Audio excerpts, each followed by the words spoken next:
Trakuose antrą dieną žvangėjo viduramžių riterių ginklai. Stebint prezidentui Valdui Adamkui, pagrindinis tarptautinio turnyro prizas 17 amžiaus tipo kalavijas atiteko kovas laimėjusiam riteriui iš Lietuvos. Trakų pusiasalio pilyje kovėsi riteriai ne tik iš kaimininių šalių, bet ir atvykę iš Jungtinių valstijų, Jungtinės karalystės, Italijos. Į finalą iškopė Lietuvos ir Latvijos klubo atstovai.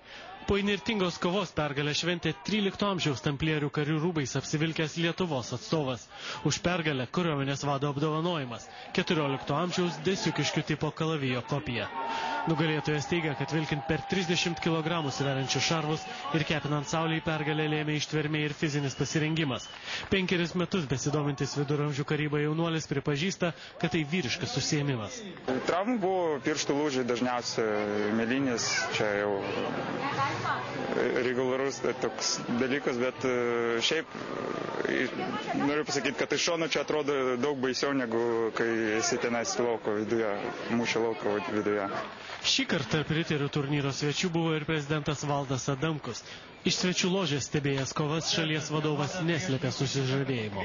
Atrodo, kad galbūt tik tai vaidina, o pasirodo, kad čia reiškia kovėsi kaip reikia. Taip, kad iš dalies tai yra viena, kad įdomu, antra, istoriniai žiūrint yra gera, kad prisimenama tai, kas jau turbūt gyvenime niekad nebegrįš.